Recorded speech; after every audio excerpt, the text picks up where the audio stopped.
I've been working in Tanzania with KEPA for 3 years now, based in Morogoro in the KEPA office, working with Finnish NGOs and Tanzanian NGOs. And before going to Tanzania, I've never been to Africa before. I've traveled in other developing countries in South Asia, but haven't been to Africa before.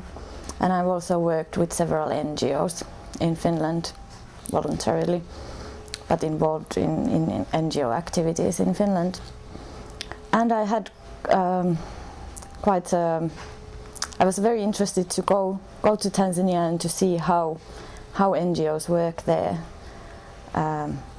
having the ideas of how NGOs work in Finland, being involved with having been involved with Finnish NGO projects in Africa, but I hadn't been on the field, so I was very interested to go and see how NGOs work in Africa. And I got familiar with several Finnish NGO projects and other NGO projects. We worked with national NGO networks in Tanzania, national and regional networks, and I became very familiar with the NGO field in Tanzania. And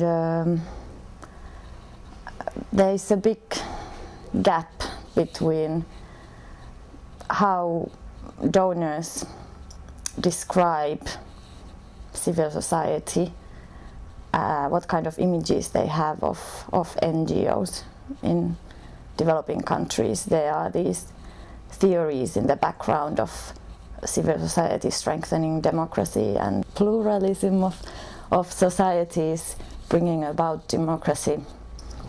But then the link to the actual work of NGOs is quite weak.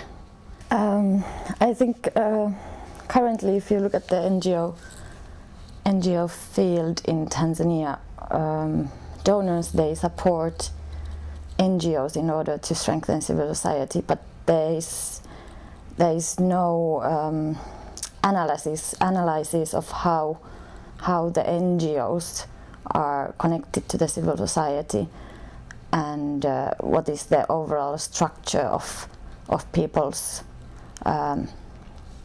activities and coming to work together in Tanzania. So I see NGOs as this kind of new structure imposed by donors, a formal way of organizing, and for donors to support NGOs, they miss most of the actual civil society in Tanzania, how people out of their own interests mobilize and come together, because many of the NGOs, they are formed to be part of the bigger aid structure, to get funds from donors and so on. And this situation came about after the structural adjustment programs of the World Bank and so on, when the social services, funding to social services was put down and many people laid off from the government structure, and people needed to find new ways to support themselves. So this bringing of a lot of donor money for NGOs came together at the same time with the structural adjustment programs, and through this the donors have created structure that are not embedded in the local communities. Many of the Tanzanian NGOs, they have maybe 5-10 members. They are not people's organizations in that way. They don't have that kind of links to the communities. When donors started to support NGOs in the 80s in Tanzania, more in the 90s, the NGOs were seen as more close to the grassroots, more flexible than government, more innovative, working together with the people But to look at the NGO sector of Tanzania now, the picture is quite different. I think there's a big discussion going on about this.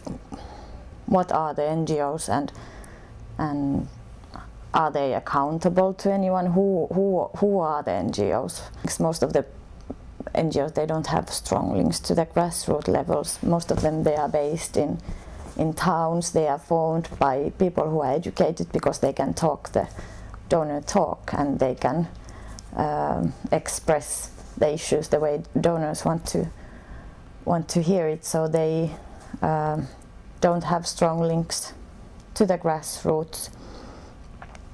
And the big question is, who are they representing? When the government is drafting some new programs or policies, and from donor pressure mainly, they have to consult the NGOs, and this is shown that the government is participatory, but then they choose some selected NGOs to bring some views into these new plans. But I would say the people who are actually going to be affected by these new policies, programs, decisions, they are not there. The NGOs do not represent them. Until a few years, the legal framework for NGO activities, it was from the colonial times. There was the Societies Ordinance from 1954, but in 2002 we got a new law for NGOs, and the purpose first was to provide an enabling environment for NGOs to work. That was how the policy that became before the law was marketed, and NGOs were participating in the drafting of the policy to provide really an enabling environment. But the law that came in 2002, the approach of the law was more of controlling NGOs. And NGOs in Tanzania, according to the law, they are supposed to work to support government policies and to work according to the government, the framework or the approach built by the government for development of Tanzania, to work according to the poverty reduction strategy papers that are made by the government of Tanzania.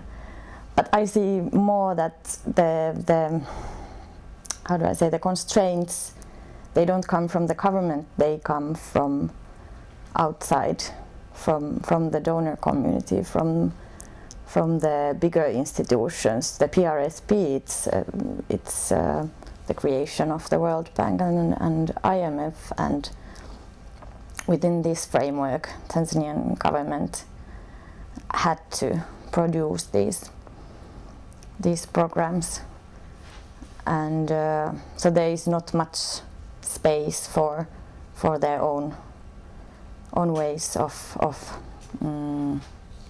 developing the approach they want to follow. So of course NGOs don't have much room in this because they are supposed to follow the government. There are some cases where NGOs have tried to bring out different kinds of views and to show that maybe the current approach is not working, but the government hasn't been very happy to hear criticism because, for example, if we look at the education sector in Tanzania, Tanzania is shown to donor countries as example in reaching the Millennium Development Goal what comes to education, and they have built many new school rooms, and more students are going to school. So on paper the situation looks really good, and donors have been very happy how this education development program has proceeded. But when an NGO criticized the reality as compared to how it's shown in reports that look to quantities and not the quality of education, there is no teachers, there is no school books, there is no quality of education, and this situation came just before the elections when the government of Tanzania wanted to show how good they are doing to donors mostly, but also inside Tanzania. This NGO was banned by the education minister. They were not allowed to work with issues concerning primary education in Tanzania anymore because they brought an alternative view.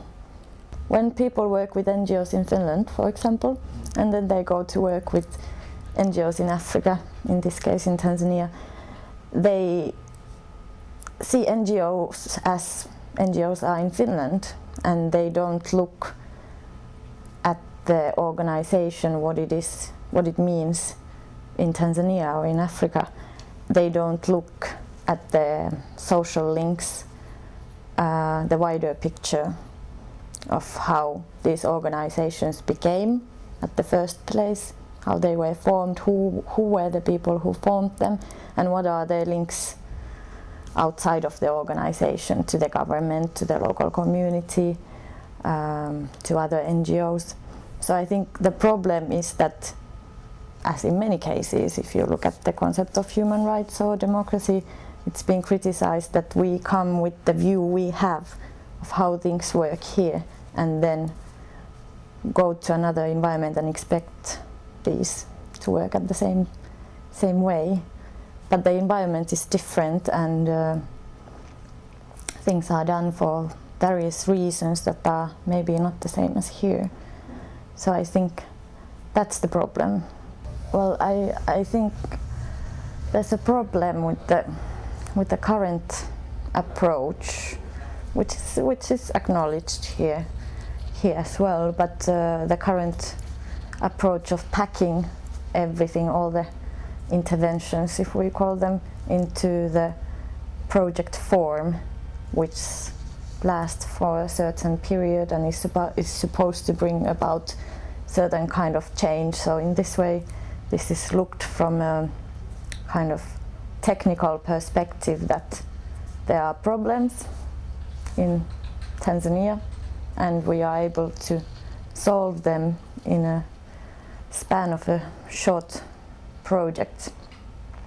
And besides this not being workable when we don't look at the wider picture and packing everything in a reportable format, when we pack things in the project format, we have to quantify everything, how many classrooms were built or how many people participated in the workshop that was organized or something, but then it doesn't look at the wider, longer term impacts, or does it have any longer term impact. But also the problem there is looking at problems as if the problem of being poor, for example, is because the person doesn't know what to do. He or she needs capacity building or training, and that takes the approach away from the wider picture that makes these people poor. Maybe it's not enough that he or she is trained and empowered, but there are bigger structural problems that needs to be looked at. And many of the current NGO projects, they do not work that way. Yeah, I think this is the biggest problem with the current approach, that it comes back to the accountability chains, if we call them. The NGOs in Tanzania, for example, they get money from a Finnish NGO that gets money from the Finnish government, who gets money from the Finnish taxpayers. So they are demanded this kind of accountability, and they are demanded to get results for their work. So that means that this whole thing is packed in that way that they can show the results in numbers because they are easy to measure, and this doesn't look at the longer term implications, or if it has anything to do with the what we call development. Things are counted, but the impact is not seen on a longer perspective, and this doesn't look at the wider picture of power inequalities, for example, in the communities, in the society. It just quantifies everything. I think there is kind of two things going on. There's the big government reform programs going on concerning privatization or decentralization, like the local government reform program or the education development program that I mentioned. All these huge development efforts funded and a lot guided by donors. And on the formal structure, it all seems going really well. New structures are being built there for people to participate and to bring out also their concerns. But then there is the other thing coming from beneath that's not looked at when these kind of big programs are developed from a Western point of view, and that comes to the politics on the ground or social networks on the ground. The African communities work in a different way than European communities, and these new reforms do not take into account the other kind of things that come from the communities and come from the actual things happening. So there are these parallel structures that are coming together through these, and maybe the outcome is not going to be what was intended.